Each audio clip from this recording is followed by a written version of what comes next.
Okay, everybody. On today's D Master class, hey, we're gonna take down this installation that I did here, in part to keep the cold out. This is a 121-year-old building, and it hasn't been renovated fully. So these windows are actually, you see how loose this is in here? These windows are actually, a lot of drafts came through here, or can come through here, and I had taped up. I tried to caulk temporarily, that was a disaster, but I learned from it. And instead I just used tissue paper, or toilet paper, which I learned from another how-to video person on YouTube, that toilet paper, which you're then supposed to caulk over, works. And since I couldn't make the caulking happen, I just used the toilet paper and in the creases here, and then I taped over it with like masking tape, and then I had made these little, what do you call them? Draft dodgers or draft busters that I had put here. And I just literally got the fabric from, as I try to figure out how to open the stool here, I literally just got the fabric from Joanne Fabrics. And I made the draft blockers, that's the right term. I made the draft blockers just without sewing, I just sort of fashioned them and whatever. Anyway, let me take my phone out, because it's, you know, one of the things I learned in House of Style, which is a very formative influence in me, Todd Oldham, shout out, was you actually don't want to keep things in your pockets because it ruins the line. And I'm also taking my keys out because I've been going up and around doing things today, and so I'm working. Stool, by the way, from Furnish Green, my main vintage furniture vendor, dealer in New York. Most of the furniture I have in this apartment is from them. Okay, so this was a really easy 2 Feet in the Gutter, by the way, by the Dave Bailey Quintet. I bought this record. I didn't remember one, but I love it for so many reasons, and it gets pride of place in my studio space, or my main space that I work in. Some people would call this a living room. I've made it into a multifunctional space where I do most of my work. So what I did here was such an easy hack. Like if you ever want to, as this comes down, apologies, Dave Bailey. This is such an easy hack. All I did here, actually the simplest thing to do is this. Now let's see, first of all, we gotta take down my little postcards here. Critical resistance, prison is no place. For our people, free them all toward liberation, abolish the prison industrial complex. You'll see that I'm wearing one of their t-shirts as well. Critical Resistance is an incredible organization based in Oakland with chapters across the country, and I've learned so much from them over the years, and I'm also a monthly grassroots supporter of the group, so I give them like $25 every month, and it's one way to redistribute income and shrink the prison industrial complex. This is actually a bookmark from the Museo Colonial. It's Un símbolo de la Trinidad, Gregorio Vasquez de Arce y Ceballos. Onions, I think. Óleo sobre tela, siglo XV2, Bogota DC, Colombia. Okay. So these guys, I'm putting on top of my Toni Morrison for the minute.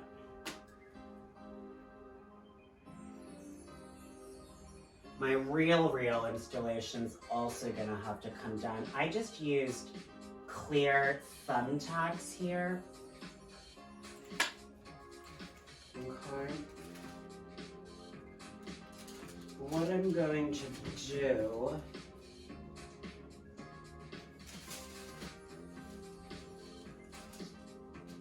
is hook this behind the hook on this treble light here. Okay, and then there's also a pin. There's two pins on this side. This one, I say pins, they're push pins.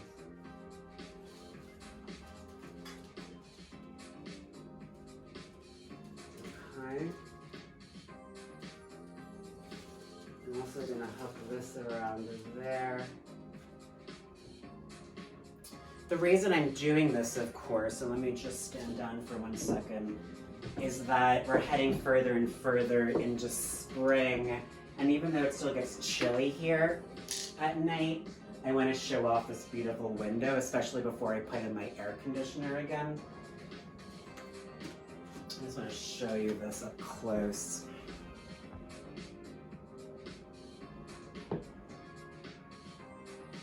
Okay.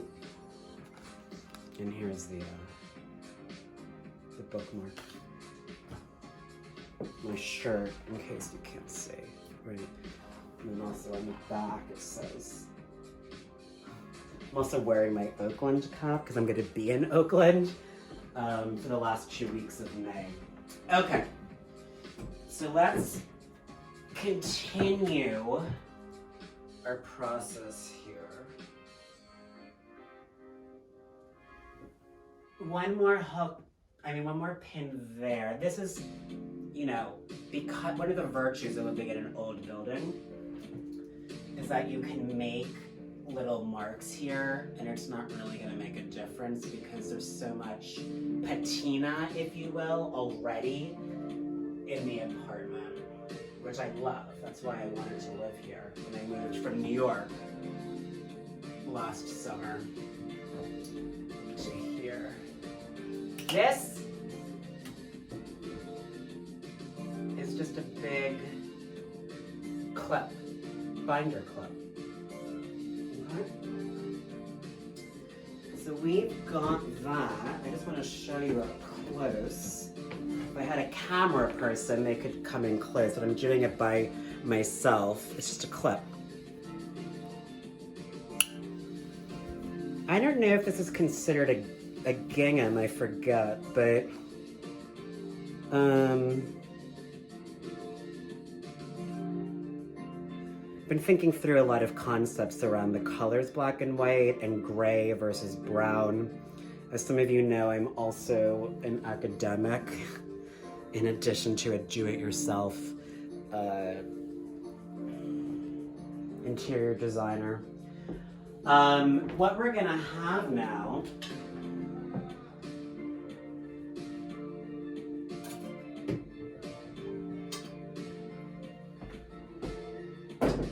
is this beauty.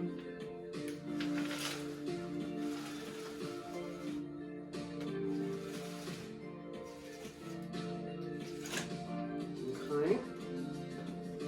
This was the kind of sham that I made. This was so cheap. Literally, I got like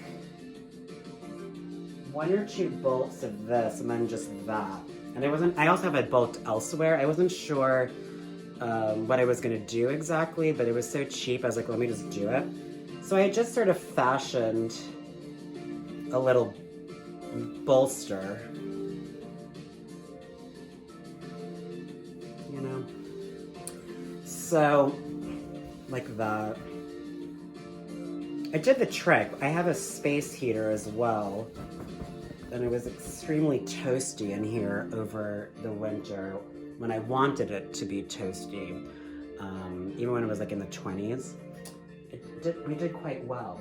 I say we, me and my avatars. So then, you don't even need this light anymore. We're gonna keep it on though, because I'm filming. Then, you see what I was talking about earlier. I just masked this up. And it really not just, it just took away like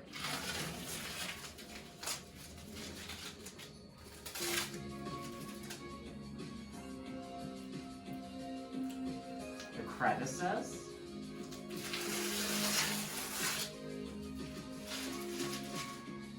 When I say crevices, sorry, I'm not the greatest at multitasking. I'm getting better at it though. When I say the crevices, I just filled in the gaps here. And it kept the window from knocking back and forth with the wind. So it made the space quieter, but it also blocked air from coming through. And now I realize I don't have to caulk going forward. I could just do this.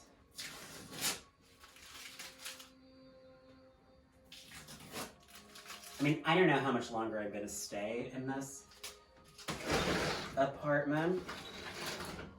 You see the pieces falling now. I'm planning to re-sign my lease.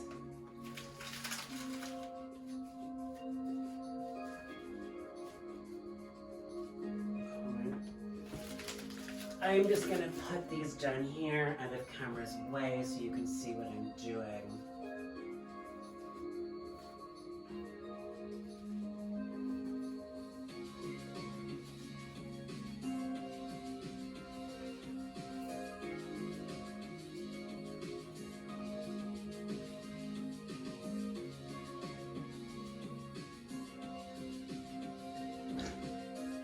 I want to give a shout out, by the way, to one of my biggest influences in really all things, but especially in matter of designs, in the matter of design. Bethany Paul, aka B. Paul. When we get together, we talk a lot about things we're doing creatively. And one of those things generally is, keeping up things in our respective homes, making sure that everything's in place. As you see that I got some detritus on me.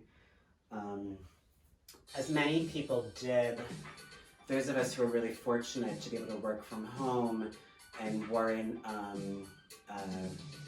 directly affected. I'm talking mainly white people and upper class people, middle class people, people who had the economic resources, who weren't working on the front lines, weren't essential workers, right? People who had, like me, who had the academics, artists, writers, like me, had the time to just do stuff, right? We were nesting. One of the ways I thought about getting through the pandemic was as sort of nesting. And in creating a space that I could really live in and be creative in and feel happy in and feel joy in. Because, my academic work and structural violence and anti-Blackness and white supremacy and,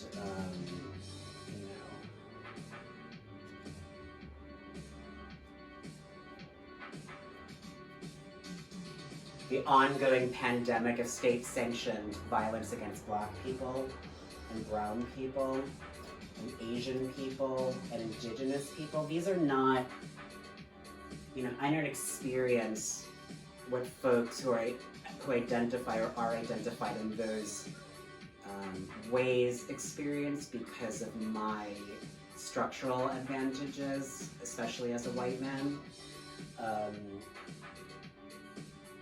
nevertheless, right, it takes a toll when you're studying these types of difficult subjects. And one of the ways I've learned to manage some of the tensions in doing that kind of work has been to invigorate my body, right? To do things more with my body, to connect my body and my mind, right? And to take breaks. And that's really helped me both focus more on my creative projects and achieve more according to my own terms, but it also has helped to mitigate some of the low affect, if you will, that comes from studying deep-seated structural issues around violence, premature death, manufactured scarcity, and things like this. All of which was well on display during the last year or so of the COVID-19 pandemic. Anyway, you see I'm still working on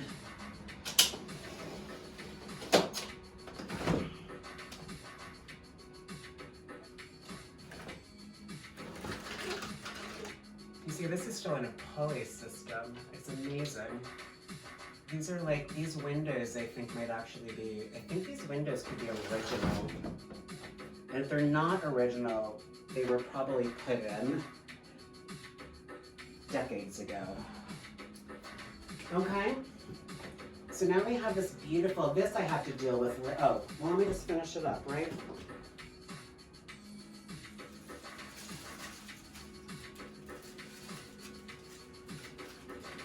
This little installation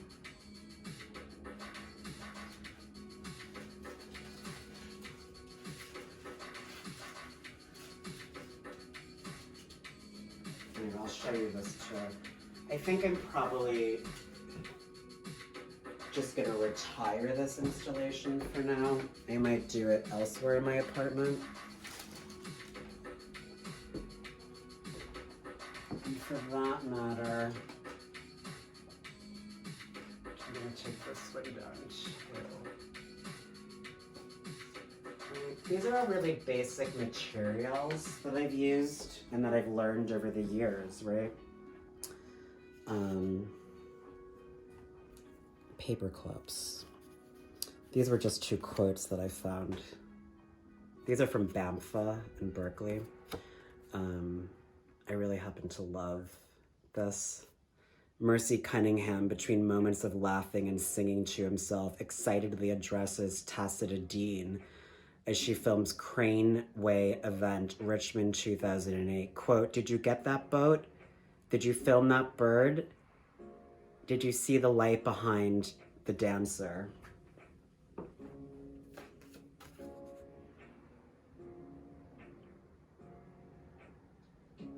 And what we've just done is let more light into this space, not to mention more air. Now, oops,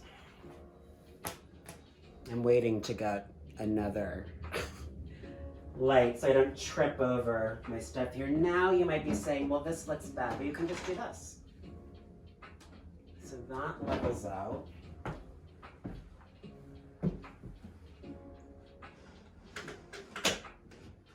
That levels out visually. And then what I always like to do, I learned this from my ex-boyfriend, Arthur Sanchez. I like to take a step back. He's an amazing stylist himself. Taught me a lot of stuff. I like to take a step back and take in what it looks like. And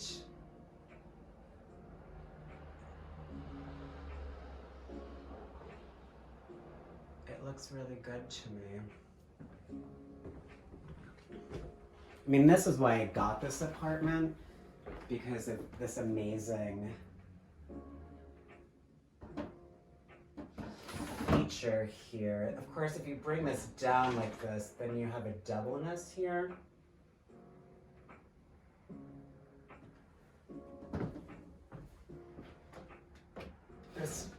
one is not going to go up any further. So bring it down like that. Keep that there. That way it's consistent across the way. And if I hadn't just stepped back, I wouldn't have seen that issue. Okay, I'm gonna step back once more. Okay, Google, play the Dave Bailey Quintet. Playing Dave Bailey Quintet on Spotify.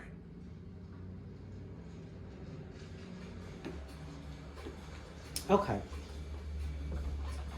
Again, the work that I'm doing on YouTube, both this program, D-Master-Class/Method to My Madness, which again is inspired by shows like This Old House with Bob Vila and House of Style by Todd Oldham, and then was hosted by other people going forward.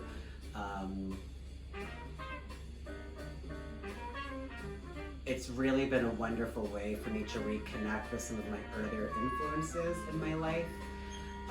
My other program, Historical Whiteness, is a more intentionally an acting process, an acting project that is. Both Historical Whiteness, which you can also see on my YouTube channel, and this program, D-Master-Class/Method to My Madness, they're improvised. Right, there's no script, and that's in part because of my long time love of jazz music and the free improvisation, free composition, and free being, if you will, of jazz musicians, both iconic ones and less iconic ones. I'm pausing to consider if there's anything else I want to say, and I might also just edit this into a bunch of things, because that's where I'm pushing my skills next, is to editing, and we'll see what happens, although I might just keep it light and breezy given the day, given the light and breezy air. And thanks so much for watching. If you have any questions about anything that I talked about or referenced or did in today's program, this edition of D-Master-Class/Method to My Madness, hit me up at my Gmail, smkog33@gmail.com. I'll get back to you. I prefer that way versus DMs because I can track precisely who's reaching out to me in response to the television programming that I'm doing on YouTube and other social media sites. Free them all. And remember, prisons and the police don't make us safe. We keep each other safe. We, mutual aid, real community, right? We don't need to be disappearing people into cages. We don't need to be condemning people to life sentences.